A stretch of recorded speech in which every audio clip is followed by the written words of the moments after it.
here on the southern coast of Ireland stood one of the largest institutions of its kind in all of Europe, the Cork Lunatic Asylum. By the 1950s, this small island nation held the highest psychiatric hospitalisation rate on the planet, an unenviable distinction by any measure. And yet Ireland hadn't succumbed to some peculiar epidemic of madness. The real question is far stranger. Why did the Irish state, after winning its independence, continue to build and expand this vast architecture of confinement?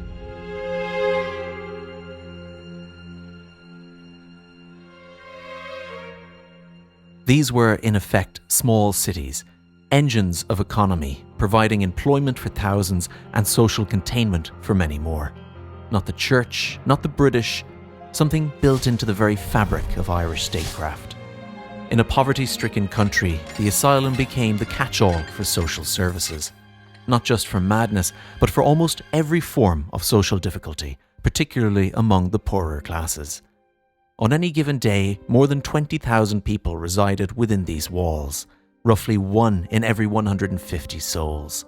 The homeless and the disabled, the senile, the poor, or simply different. Ireland's social problems were quietly hidden away. Life was precarious. There was little in the way of meaningful mental health care, or services for the elderly, or support for the homeless and the poor. Though the state ran and funded the asylums, the church played its part too, shaping the moral atmosphere in which shame, silence, and conformity could flourish. Catholic ideas about duty, family reputation, and deviance steadily fed people into these institutions. And that moral weather fell hardest on women. A pregnancy outside of marriage, a melancholy that would not lift after childbirth, the aftermath of an abuse no one wished to name. Any of these could see a woman committed by her own family, sometimes for life. The word on her admission card might read hysteria, although the reason almost always was something else.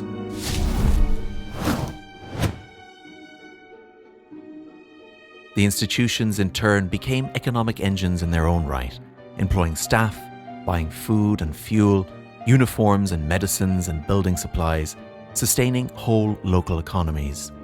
At that scale, the asylum no longer existed simply to serve patients. The patients were needed to serve the asylum. And if you were poor or difficult or elderly or disabled, or simply unlucky, you could be absorbed into that machine so that it could continue to grow. Yet the asylums didn't stand alone. Across the country, a wider system of confinement had taken shape. The Magdalen laundries, the mother and baby homes, industrial schools and county homes, Ireland had learned to manage its difficulties by placing them behind walls. And a generation of children, women and patients who passed between these institutions as though chambers of a single vast machine. Together they produced something unique in Europe, a country that institutionalized its difficulties at scale and for a duration that no other nation could match. Maeve was 23 when she was brought through the gates by a brother she will not see again. On her admission card, a single word: melancholia. She will roam the same corridors for the next 40 years. The seasons will change. The smell of carbonite will become the smell of her own life. When she dies, her grave will only carry a number. Multiply her by 20,000. Multiply her again across the century. Once a person was sent away, the family often learned to speak around them. Their story would become vague. Oh, she was delicate. Oh, he was never right. They were troubled. The institution afforded families an opportunity to edit the narrative. It made mental illness feel more like a moral failure, disability an embarrassment, addiction a disgrace. And when those attitudes are repeated across generations, they become normal, the emotional architecture of a country. And this is where repression turns intergenerational. Emotional distance becomes respectability, silence becomes parenting. Contemporary generations have inherited, indirectly, many of these coping mechanisms. If poverty, addiction, trauma, disability, dementia, and mental illness were all hidden inside institutions, then society never had to properly learn how to see them. And that's one of the long-term consequences. A country with a vast emotional archive, but very little emotional literacy.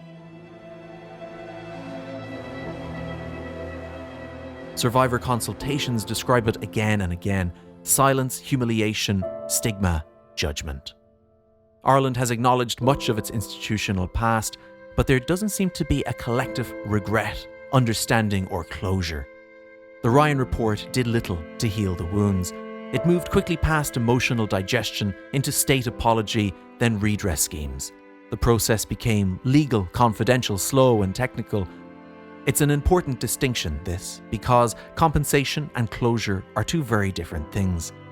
The Ryan Report should have forced a national reckoning with how the state, the church, families, and society all participated in systems of containment. But the enormity blurred. In the 1980s, Ireland began to dismantle the asylum system.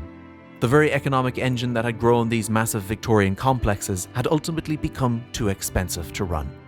Antipsychotic drugs and a slow shift towards community care played their part. The familial, reputation-driven pipeline that had fed asylums began to loosen, and fewer people were funneled in.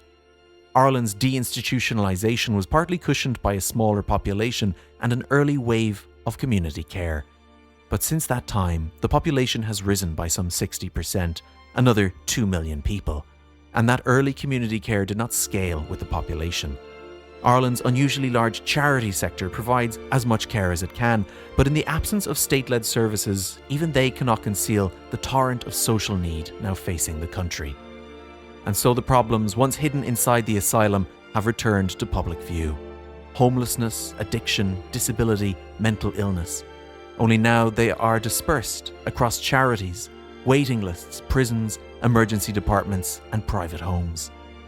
When faced with human need, with complexity, dependency, or disorder, Ireland so often builds systems that manage people rather than support them. In the 20th century, that meant gigantic psychiatric institutions. Today, it's a health service that absorbs billions and yet still leaves basic needs unmet. A fragmented disability landscape, a homelessness sector in which NGOs routinely carry the burden that should sit with the state. It is the prison that has, in all too many cases, become the country's largest de facto mental health facility. It is direct provision, those seeking refuge held for years inside hostels and former hotels, the same instinct of warehousing for a modern audience. The walls are gone, but the logic is familiar. When care is weak, local services absent, and accountability diffused, the vulnerable are not helped. Those who spent their lives inside these institutions were so often the casualties of a society that didn't know how to meet vulnerability, emotion, or difference except through silence, shame, and removal. A true reckoning would mean more than an apology or compensation. It would mean recognizing the patterns still around us, the discomfort with emotion, the reliance on drink and other substances to say what otherwise cannot be said, and the instinct to conceal suffering until it becomes crisis.